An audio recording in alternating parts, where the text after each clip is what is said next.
नमस्कार, मैं सारिका पंकज निर्माण आईएएस के यूट्यूब चैनल में आपका स्वागत करती हूँ। आज हम जानेंगे विशेष आर्थिक क्षेत्र अर्थात सेज के बारे में।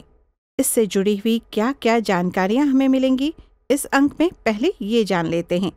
विशेष आर्थिक क्षेत्र SEZ क्या है? सेज के उद्देश्य क्या हैं? विशेष आर्थिक क्षेत्र अधिनियम 2005 की मुख्य विशेषताएं क्या हैं?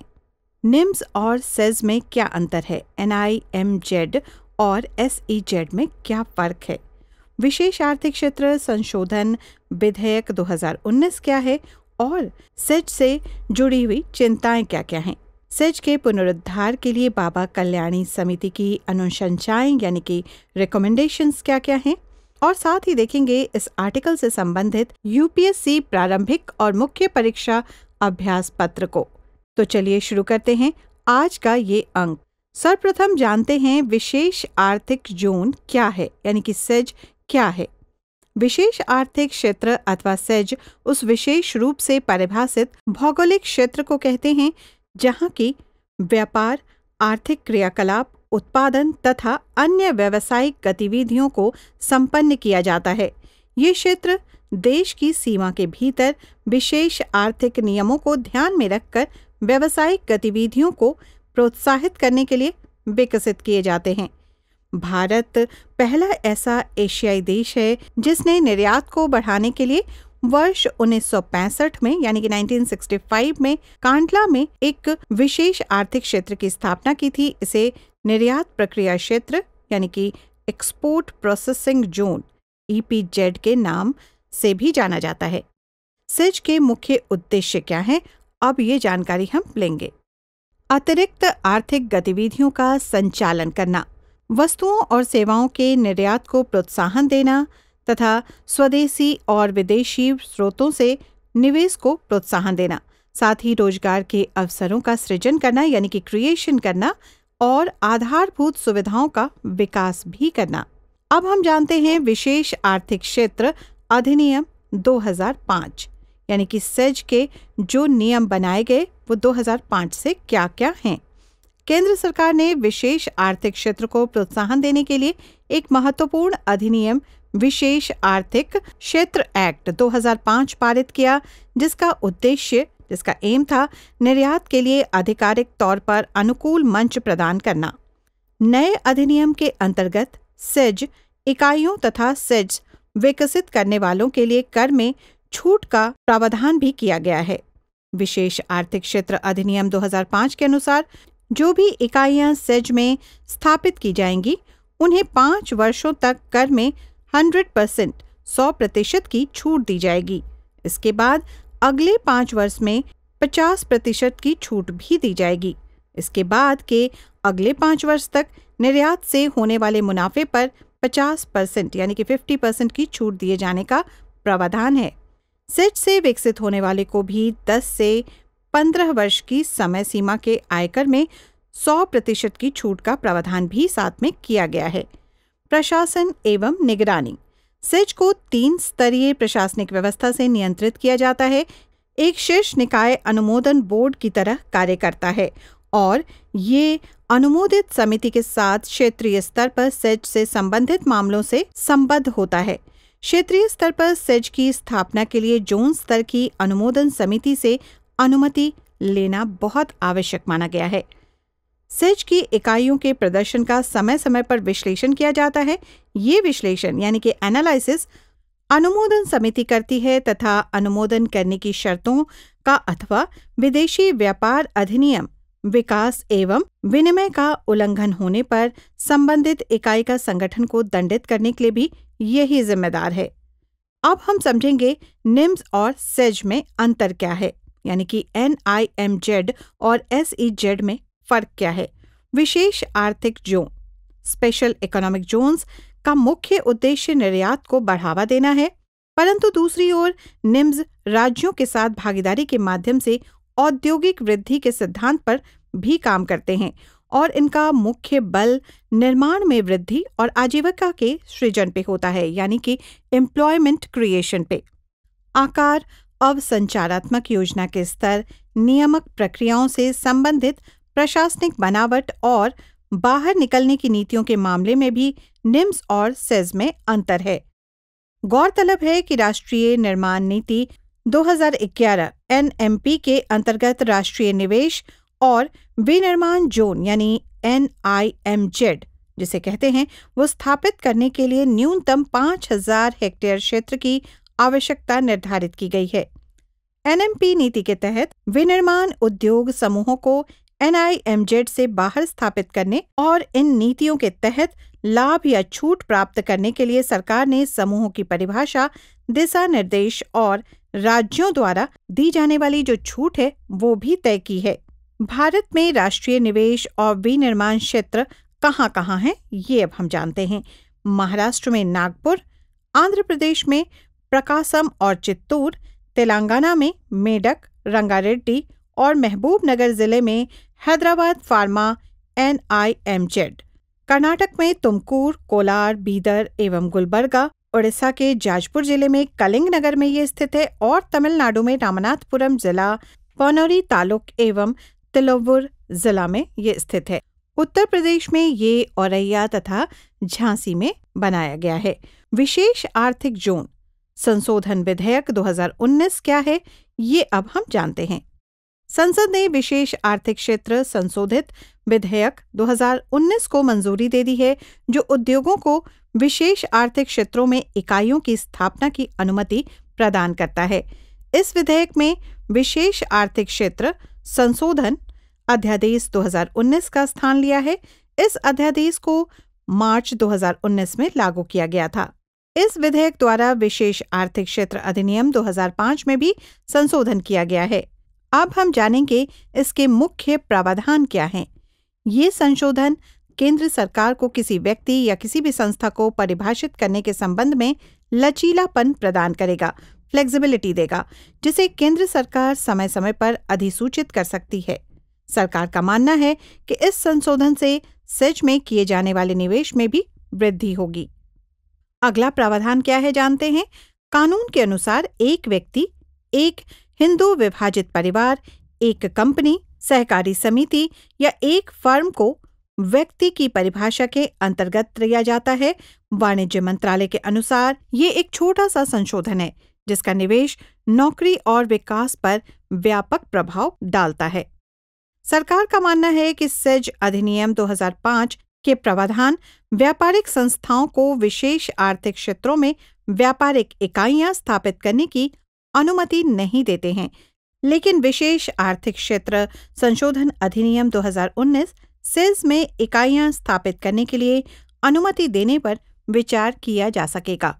सरकार ने ऐप भी डेवलप करके दिया है। अब हम जानेंगे कि SEZ इंडिया ऐप क्या है। SEZ इंडिया नामक एक मोबाइल ऐप लॉन्च किया गया है।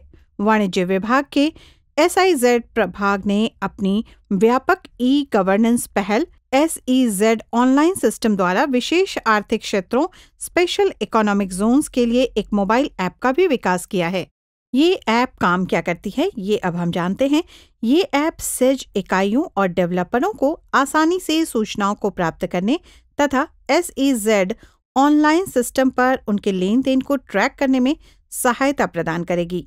अब SEZ डेवलपर और इकाइयां इस व्यवस्था के माध्यम से अपने लेन देन को डिजिटल तरीके से प्रस्तुत कर सकते हैं और SEZ इंडिया मोबाइल ऐप के जरिए उसकी स्थिति को ट्रैक भी कर सकते हैं। सेज से संबंधित चिंताएं क्या क्या हैं, अब हम ये जानते हैं। कई दूसरे देशों की तुलना में भारत के सेज उम्मीद के अनुसार सफल नहीं हो रहे हैं, जबकि चीन, कोरिया, मलेशिया और सिंगापुर के सेज की उन्नति काफी सकारात्मक है। केंद्र और राज्य सरकार द्वारा दी गई संबंधी राहतों से आकर्षित होकर कई प्रतिष्ठानों ने अपनी इकाइयां वहां लगा दी हैं, परंतु ये प्रतिष्ठान निर्यात में न ध्यान देकर कर बचाने पर, टैक्स बचाने पर ध्यान देते हैं। अब हम जानेंगे सेज की अगली चिंता क्या है। देश की शेष अर्थव्यवस्था से उपयुक्त संपर्क यानी कि लिंक के अभाव में सेज के निर्माण कंपनियों का प्रदर्शन जो है वो उचित नहीं रह रहा। सेज के अधिनियम के अनुरूप राज्य स्तर पर कानून नहीं बनने के कारण एक ही स्थान पर सरकारी अनुमतियों को प्रदान करने की प्रणाली कारगर नहीं हो पा रही है। सेज की आखिरी चिंता ये है कि सेज के द्वारा देश के औद्योगिकीकरण के प्रयास को उत्तम नीति, कारगर कार्यान्वयन और कुशल अनुश्रवण के कारण अत्यधिक बढ़ावा मिला है। अब हम जानेंगे कि त्रिपुरा में कहाँ बनेगा पहला राज्य विशेष आर्थिक जोन। वाणिज्य और उद्योग मंत्रालय ने त्रिपुरा में अब तक का पहला विशेष आर्थिक जोन बनाए जाने की अधिसूचना जारी कर दी है। केंद्र सरकार द्वारा ये अधिसूचना 16 दिसंबर 2019 को जारी की गई। ये सेज दक्षिण त्रिपुरा जिले के पश्चिम जालेफा साबरूम में स्थापित किया जाएगा। ये सेज विशेष रूप से कृषि उत्पादों से जुड़े प्रसंस्करण उद्योग के लिए भी होगा। ये परियोजना सैकड़ों स्थानीय निवासियों को रोजगार पाने में मदद करेगी तथा कृषि आधारित खाद्य प्रसंस्करण क्षेत्र में नई तकनीकों को सीखने का भी अवसर प्रदान करेगी। यहाँ नई सुविधा ये भी होगी साथ में कि त्रिपुरा औद्योगिक विकास निगम की तरफ से वो सेज विकसित किया जाएगा। सरकार की अधिसूचना के अनुसार पूरे निवेश परियोजना पर लगभग 1550 करोड़ रुपए खर्च होंगे। इस सेज में रबड़, कपड़ा, वस्त्र उद्योग, बांस तथा कृषि उत्पादों से जुड़ी प्रसंस्करण इकाइयां लगाई जाएंगी। सरकार का मानना है कि इस क्षेत्र में निवेश के लिए निजी कंपनियों को आकर्षित करने के लिए सबरूम सेज नए रास्ते खोलेगा। इस सेज को बांग्लादेश के चटगांव बंदरगाह से जोड़ने हेतु फेनी नदी पर पुल का निर्माण किया जा रहा है। इस सेज से निजी निवेश आकर्षित करने में सहायता मिलेगी। सेज में स्थापित उद्योगों को निर्यात शुल्क में पहले 5 साल के लिए 100% की छूट दी जाएगी। इससे अगले 5 साल में 50% की भी छूट मिलेगी। सेज की आंशिक सफलता के कारण क्या-क्या हैं?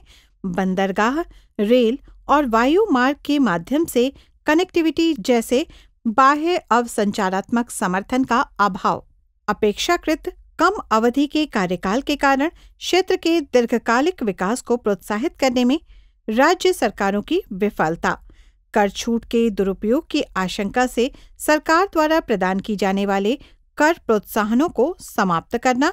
उदाहरण के लिए 2011-12 से न्यूनतम वैकल्पिक कर MAT छूट को समाप्त कर दिया गया है। प्रिंसटन यूनिवर्सिटी के एक शोध के अनुसार सेज स्थलों पर चयन किसी क्षेत्र की आर्थिक क्षमता को ध्यान में रखने के स्थान पर रियल स्टेट स्पेक्यूलेशन पर आधारित होता है और इस प्रकार क्षेत्र की क्षमता की उपेक्षा की जाती है। प्रायः सेज के स्थलों का चयन वोट बैंक के निर्माण के लिए विशिष्ट निर्जातीय और जाति समूहों को लक्षित करने के उद्देश्य से भी किया जाता है।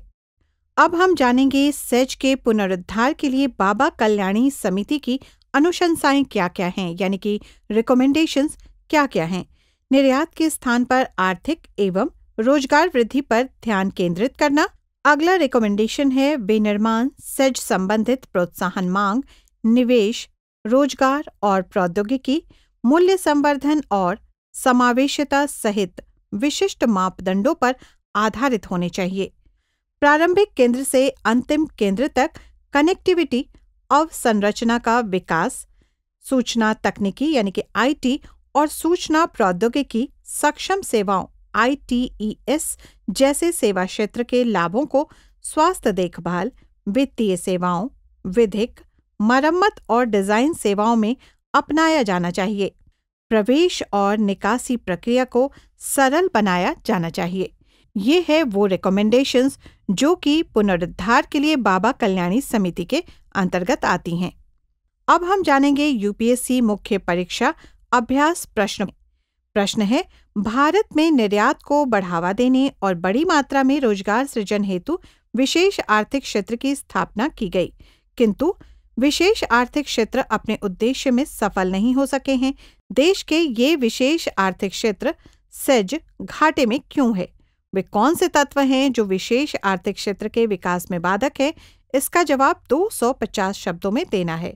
UPSC प्रारंभिक परीक्षा अभ्यास प्रश्न है, भारत में विशेष आर्थिक क्षेत्र स्थापित करने के उद्देश्य। पहला विकल्प है अतिरिक्त आर्थिक गतिविधियों का संचालन। दूसरा विकल्प है वस्तुओं और सेवाओं के निर्यात को प्रोत्साहन। तीसरा विकल्प है स्वदेशी और विदेशी स्रोतों से निवेश को प्रोत्साहन। उपयुक्त जो कथन है वो कौन से सही हैं, यानी कि जो ऊपर 1, 2, 3 कथन हमने कहा उनमें से कौन सा सही है, उसके लिए भी ऑप्शंस मौजूद हैं।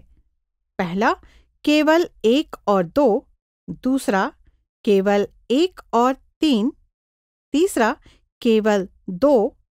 चौथा ऑप्शन है 1, 2 और 3, यानी कि तीनों।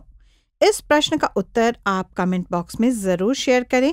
उम्मीद है आज का हमारा ये अंक आपको पसंद आया होगा। धन्यवाद।